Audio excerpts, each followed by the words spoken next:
ವೀಕ್ಷಕರಿಗೆ ನಮಸ್ಕಾರ. ಲಲಿತಾ ಸಹಸ್ರನಾಮದ 48ನೆಯ ಶ್ಲೋಕ. ನಿಷ್ಕ್ರೋಧ ಕ್ರೋಧ ಶಮನಿ ನಿರ್ಲೋಭ ಲೋಭನಾಶಿನಿ ನಿಸ್ಸಂಶಯ ಸಂಶಯಗ್ನಿ ನಿರ್ಭವ ಭವನಾಶಿನಿ. ಆ ತಾಯಿಗೆ ಯಾವ ಪ್ರಾಣಿಯ ಮೇಲೂ ಕೋಪವಿಲ್ಲ, ಕೋಪ ಬರುವುದೂ ಇಲ್ಲ. ಆಕೆಯ ಕೋಪವು ರಾಕ್ಷಸರ ಮೇಲೆ ಅಲ್ಲ, ರಾಕ್ಷಸ ಗುಣಗಳ ಮೇಲೆ. ಆದ್ದರಿಂದ ಆಕೆ ನಿಷ್ಕ್ರೋಧ. ಭಕ್ತರಲ್ಲಿನ ಆ ಕ್ರೋಧ ಮನಸ್ತತ್ವವನ್ನು ನಾಶ ಮಾಡುವುದರಿಂದ ಆಕೆ ಕ್ರೋಧ ಶಮನಿ. ಆ ದೇವಿಗೆ ಲೋಭವೆನ್ನುವುದು ಇಲ್ಲವೇ ಇಲ್ಲ, ಆದ್ದರಿಂದ ಆಕೆ ನಿರ್ಲೋಭಳು.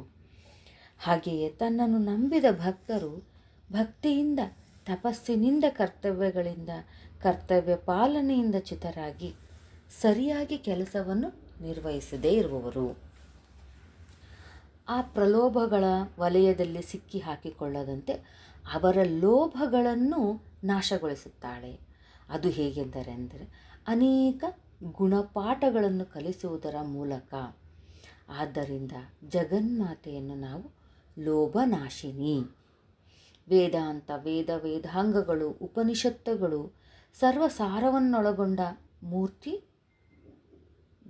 ದೇವಿ ಸ್ವರೂಪವಾಗಿ ಕಾವ್ಯ, ಉಪನಿಷತ್ತುಗಳು ಇವೆಲ್ಲದರಲ್ಲಿಯೂ ವಿಜ್ಞಾನವು ಅಂದರೆ ನಿರಾಕಾರವಾದುದು.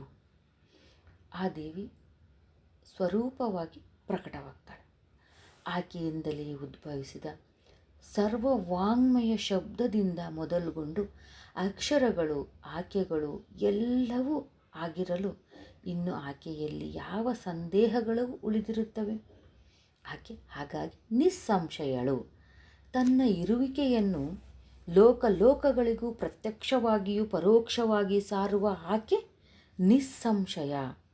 ಭಕ್ತರ ಸಂಶಯಗಳನ್ನು ಆಯಾ ಸಂದರ್ಭದಲ್ಲಿ ಉಚಿತ ರೀತಿಯಲ್ಲಿ ಪರಿಹರಿಸಬಲ್ಲ ಆ ತಾಯಿ ಸಂಶಯಗ್ನಿ.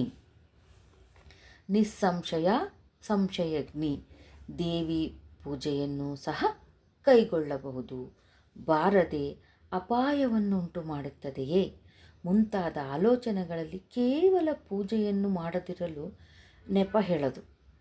ಬೇರೆಯವರ ಅನುಭವಗಳನ್ನು ತೋರಿಸಿ ಸಂಶಯಗಳನ್ನು ನಿವೃತ್ತಿಗೊಳಿಸುತ್ತಾರೆ ಆ ಜಗಜ್ಜನನಿ. ಒಂದು ಪುಸ್ತಕವೋ ಒಂದು ಉಪನ್ಯಾಸವೋ ಅವರ ಸಂಶಯವನ್ನು ಧೂಳೀಪಟ ಮಾಡುತ್ತದೆ. ಆ ರೂಪದಲ್ಲಿ ಅವರನ್ನು ನಿಸ್ಸಂಶಯರನ್ನಾಗಿ ಮಾಡುತ್ತಾಳೆ ಆ ದೇವಿ.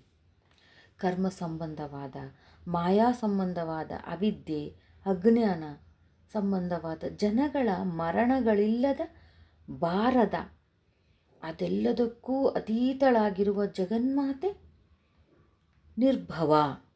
ತನ್ನ ಭಕ್ತರಿಗೂ ಜನನ ಮರಣ ಮಾಯಾ ಚಕ್ರಭ್ರಮಣದಿಂದ ತಪ್ಪಿಸಿಕೊಳ್ಳುವ ಶಕ್ತಿಯುಳ್ಳ ಕರುಣಾಮೂರ್ತಿ ಆ ಶ್ರೀಮಾತೆ.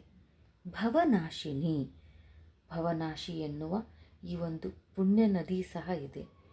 ಆ ನದಿ ಸ್ವರೂಪಿಣಿಯೇ ಜಗನ್ಮಾತೆ ಹೌದು ಅಂತ ಇಲ್ಲಿ ಈ ಶ್ಲೋಕದಲ್ಲಿ ಹೇಳಲಾಗಿದೆ. ವೀಕ್ಷಕರೇ, ಮತ್ತೆ ಮುಂದಿನ ಶ್ಲೋಕದಲ್ಲಿ ಭೇಟಿಯಾಗೋಣ.